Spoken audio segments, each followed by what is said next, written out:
Oh, good morning, ladies and gentlemen, and others who shall remain nameless. It is a beautiful day. Love yous all. Yeah, so that faint whistle in the background was the noon whistle. And I'm at work and I'm just taking a brief break before all hell breaks loose. And I should go in right about now, okay? All right. We'll talk after work. Okay.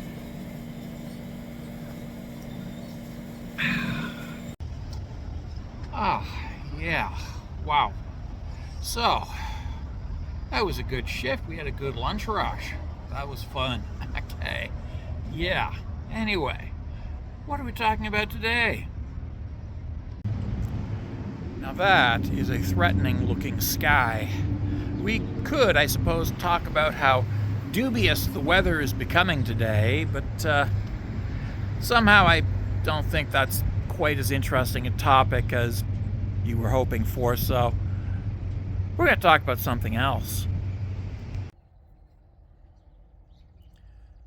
Yeah, so we're going to discuss the Third Reich in context, because you cannot have a reasoned discussion without context. We're discussing the Third Reich, the biggest fiasco in history. A three-ring circus in which people who should never have been allowed near any kind of power held power and used it to the detriment of observable reality, because they placed their fantasies above observable reality.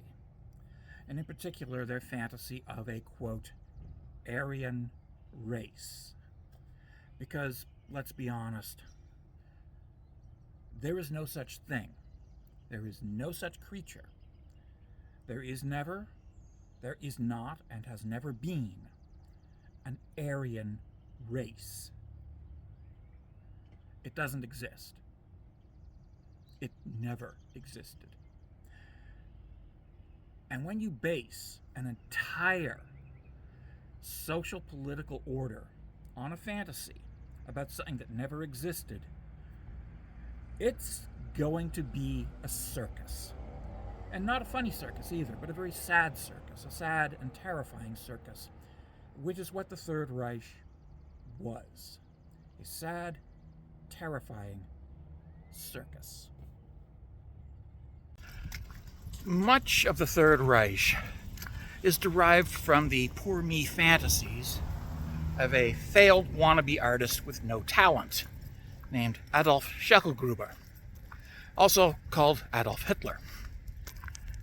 Now, Adolf Hitler is a peculiar case because he is both the great-grandson and great-great-grandson of the Rabbi Scheckelgruber, who, was a very bad rabbi. Very bad person who got away with a lot of shit by saying, oh, but I'm a rabbi. Yeah.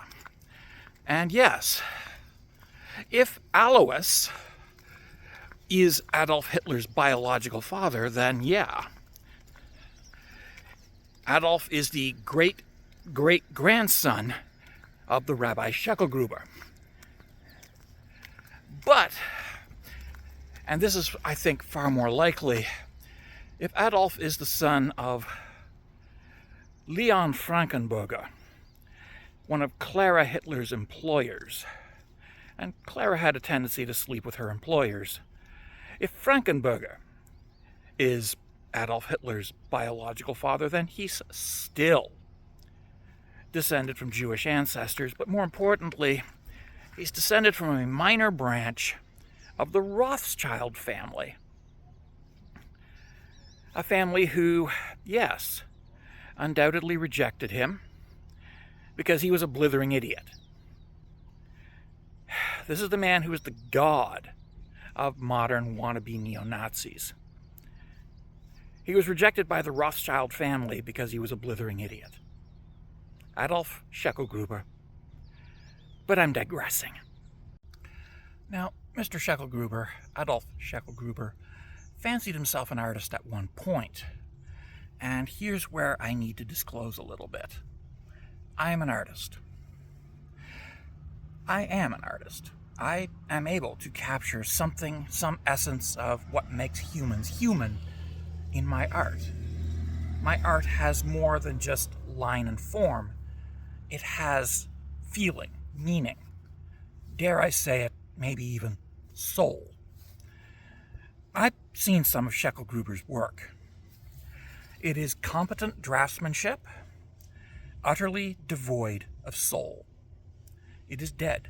He doesn't draw humans. He doesn't draw human faces, human features. He doesn't draw people. His cityscapes are completely devoid of humans. He's not an artist. He's a draftsman. Because he cannot capture that essence that makes us human. Now, I've accepted the fact that I'm not a good artist. I'm a very poor artist, but I'm an artist. I've accepted that I will never be rich and famous. That's never going to happen. Scheckelgruber, however, believed wholeheartedly that his failure came down not to a lack of creative ability, but a conspiracy. A huge, convoluted, global conspiracy against him personally. What do you call it when somebody thinks there's a global conspiracy against them? Well, you call it batshit fucking crazy. Now, before I continue talking about Mr. Scheckelgruber, I need to explain the Aryan race to you. The Aryan race was created by an astrologer named Madame Blavatsky. And she concocted an enormous and elaborate fantasy about how the Aryan race came from Atlantis and how they established all of human civilization everywhere. They were the inventors of civilization. Without them, we would all be living in caves. Yeah, Madame Blavatsky has much to answer for. But her invention of the Aryan race is perhaps her most egregious error and lapse. Yeah. Anywho, Blavatsky believed. She believed nonsense and she believed bullshit. But most importantly, she believed in star signs and ghosts and the Aryan race and racial purity and racial purity tests. Oh God, yeah. Yeah. And she and a bunch of other crackpots between the 1850s and the early 1900s developed their racial science into an art form of its own.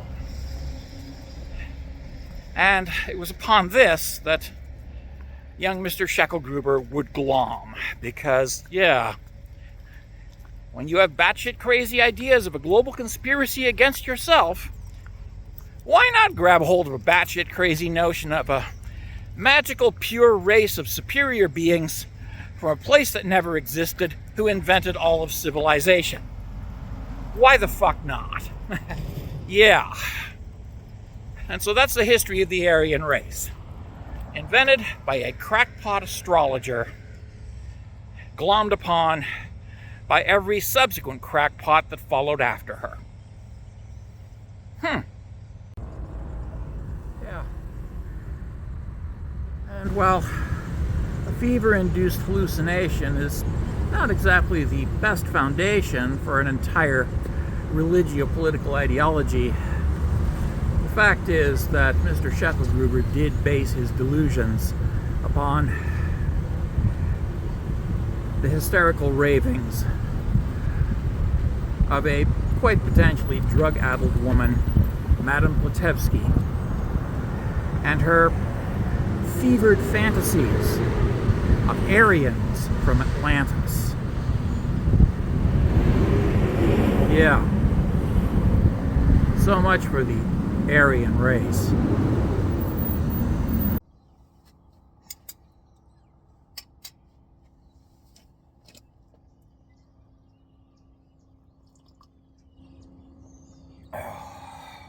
Yeah.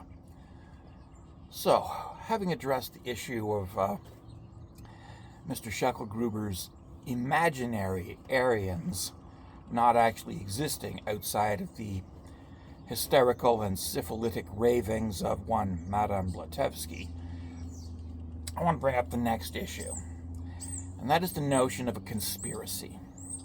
A global conspiracy against one man.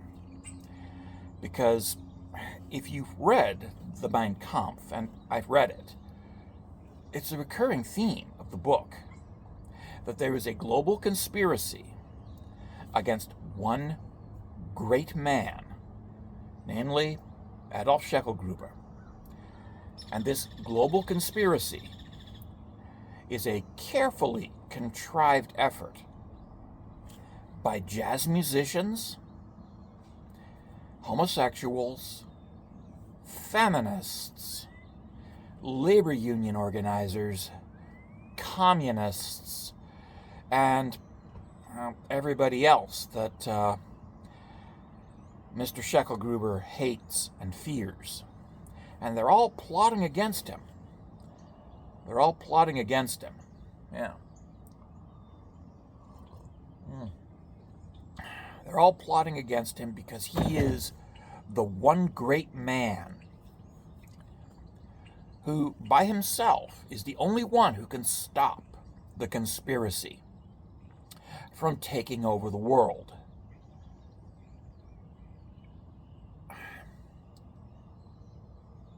Yeah. Megalomania here?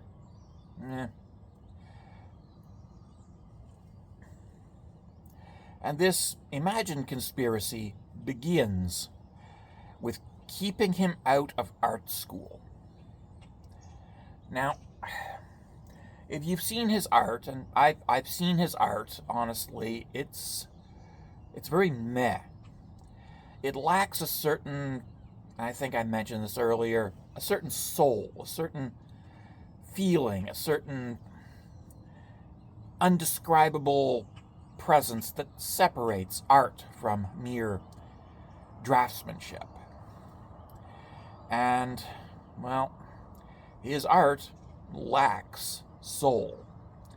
I've seen it. It is technically proficient and completely dead.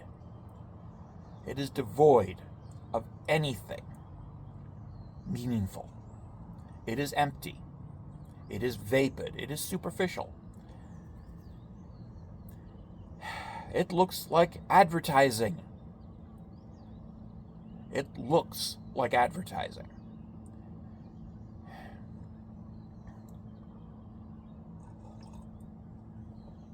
It is soulless, corporate, and completely devoid of feeling or meaning.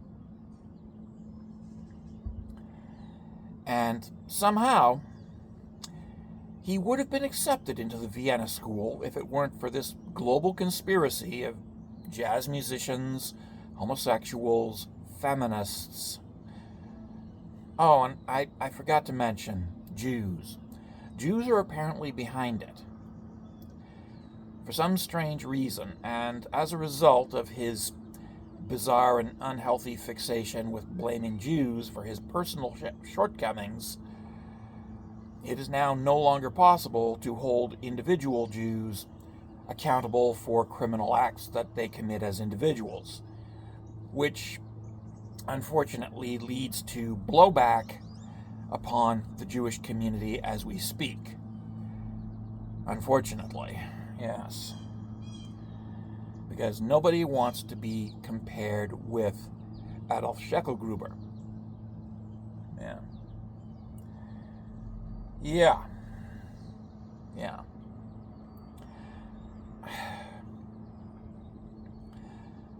Yeah. But back to the idea of a global conspiracy.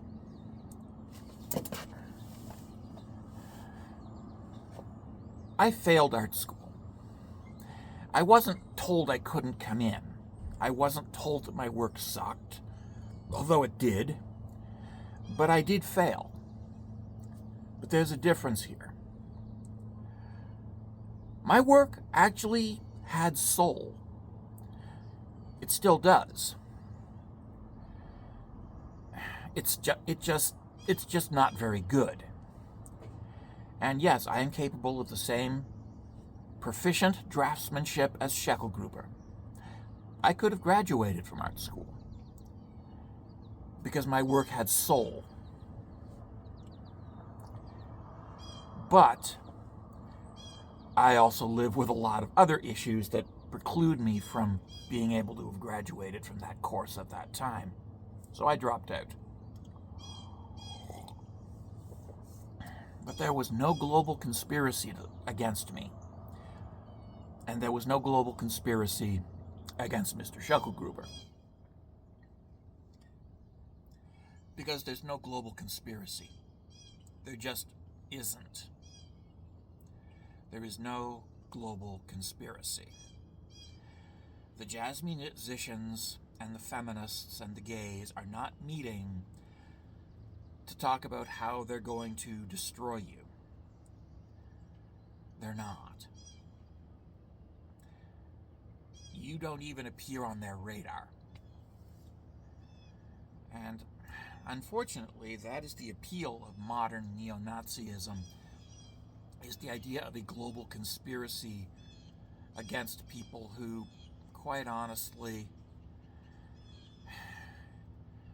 no, you are not being made to fail by a global conspiracy. You are failing because you're just pathetic. And yeah, if you're a neo-Nazi, the reason you can't get a job is not because there's a conspiracy against you. It's because you're pathetic. Yeah. Kind of like Mr. Scheckelgruber was just pathetic. Yeah. Something to think about. Maybe it really is just you.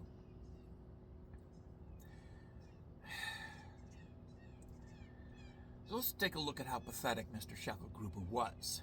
I mean, he was rejected from art school because his art lacked soul. Okay. Instead of accepting this and applying to the program for draftsmanship that he was told he could do, he instead blamed a global conspiracy for his inability to get accepted into art school. He also couldn't get a job because, well, he was very outspoken about blaming gays, Jews, feminists, jazz musicians. He really hated jazz musicians. Yeah, blaming them, along with communists, for his personal failings and saying so to prospective employers, many of whom liked jazz music, some of whom were secretly gay, some of whom quietly supported feminism, and some of whom supported labor unions.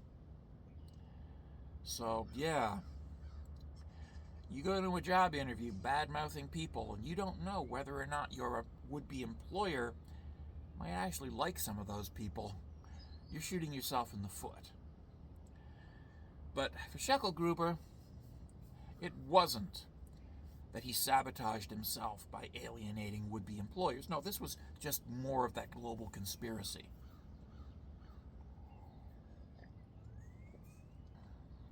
I had trouble getting a job because I just don't do well with job interviews. I freeze up. It's PTSD. I freeze up in job interviews. So it's very hard for me to get through a job interview. Maybe Scheckelgruber had the same problem. But instead of saying, yeah, that's a me problem, he chose to blame a conspiracy. Yeah. Dude, it's not a conspiracy. It's a you problem. And it's a problem you can address.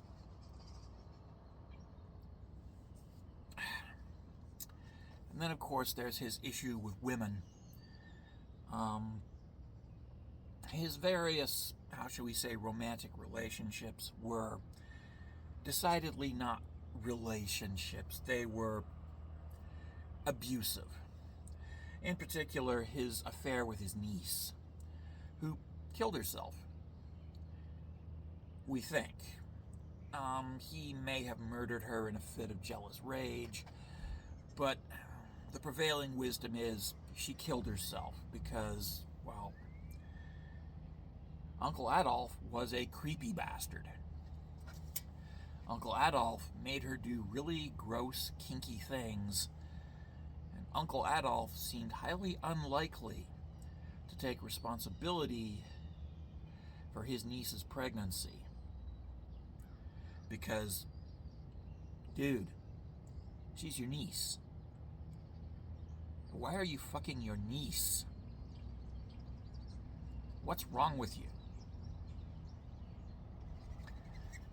Why are you having an affair with your niece? Why did you manipulate your niece into sleeping with you?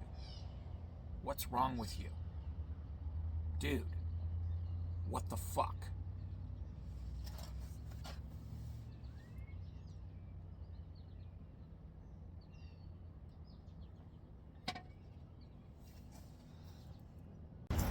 Yeah, so we have a man who brags about his own imaginary greatness.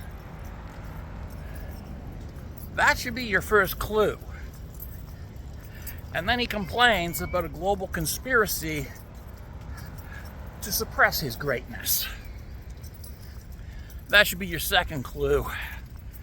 Bragging about being the greatest man in the world, and then complaining about a global conspiracy of unrelated groups all plotting against him to keep him from succeeding.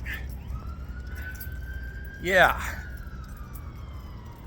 If that's your position, you're not a great man and there is no conspiracy against you. You're an idiot. Kind of like Mr. Adolf Scheckelgruber was. Yeah, something to think about. Let's be honest.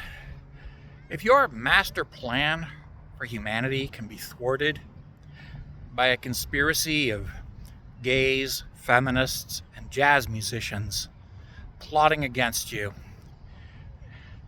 your plan for the future of humanity must be pretty pathetic. Yeah, of course, then again, Scheckelgruber's plan for humanity was pretty pathetic. It was endless war in the name of the glory of the Aryan race. Endless wars for resources and slaves. Because, yeah, his economic miracle was literally a weapons buildup and not much else. Yeah, you can only go so far with a weapons buildup before you have to either shift over to other things or start using your weapons. And let's be honest, he hadn't actually alleviated the national debt. All he had done is deferred it. He knew it, which is why he had to invade Poland. He had to invade Russia. And yeah, because Poland was part of an alliance with England and France, and he knew about this, he had to go to war against England and France. And to get behind the English, he had to invade Holland and Belgium, and Denmark and Norway to get behind the English. He had to. So he walked into a, pan-European war with the full knowledge that he had to do this in order to carry out his master plan, which, as I said, can be thwarted by a conspiracy of LGBTQ and feminists and jazz musicians and Jews and communists. Seriously, dude.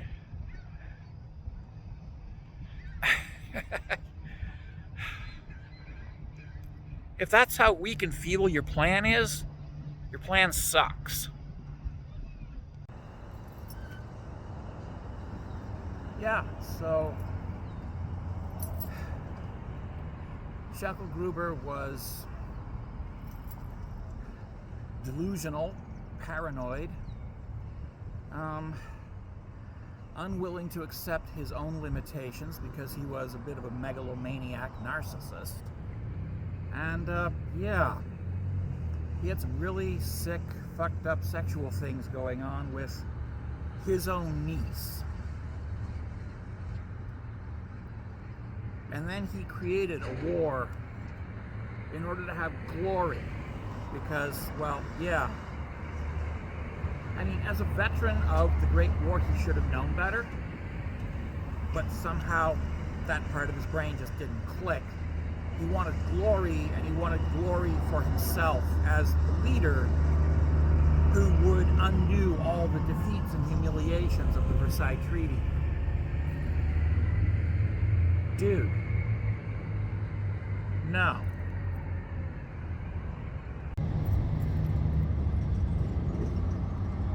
Is it any wonder then that his attempt at empire building failed so spectacularly?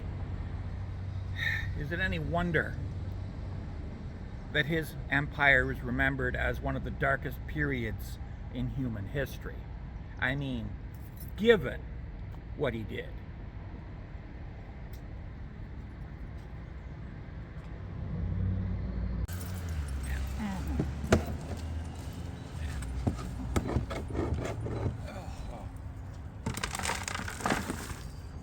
Saturday morning, I'm helping with community gardens, mulch.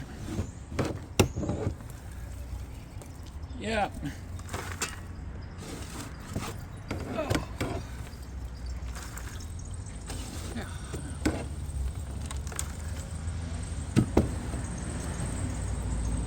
Fun. Yeah, well, so. Just ordered breakfast, and yeah. I want you to think about something. A man who fails to get into art school and blames it on out-groups who don't have any power to decide whether or not he gets into school, but he's going to blame them for it, collectively, and declare it a conspiracy. That sounds pretty crazy, doesn't it? Yeah. Add to the fact that his art lacked soul. They told him he should try draftsmanship. He refused. Yeah. Now add his bizarre sexual relationships with his niece and with Miss Brown. And, yeah. There's something definitely wrong with that picture. And finally, his insistence on claiming to be a great man. If you're a great man, you don't need to say that you're a great man. Greatness is self-evident, usually after the person has died. Anybody who calls themselves a great man when they're alive probably is not a great man. You should probably consider not listening. Or rather, listening with the aim of correctly critiquing, as opposed to falling in line and worshiping. Because truly great men do not call themselves great men. And yeah, true greatness is not one great man doing everything. It is multitudes of ordinary men working together, demonstrating their inherent greatness, wordlessly, quietly, and diligently. Great men get up with the sun at the crack of dawn. And yes, they're out in the garden at 9 o'clock in the morning. They are not napping until noon. Great men don't tell you they're great. You figure it out for yourself. Yeah. So yes, when Mr. Scheckelgruber called himself a great man, that should have been the first big red flag that no, he's not. Man, add to it the completely soulless nature of his art, his refusal to accept the recommendation that he be a draftsman instead of an artist. The two are closely related. Yeah. And his, yes, let's be honest, bizarre relationships with women, including his niece. Yeah. That's just not healthy. That's not greatness. It's just not greatness.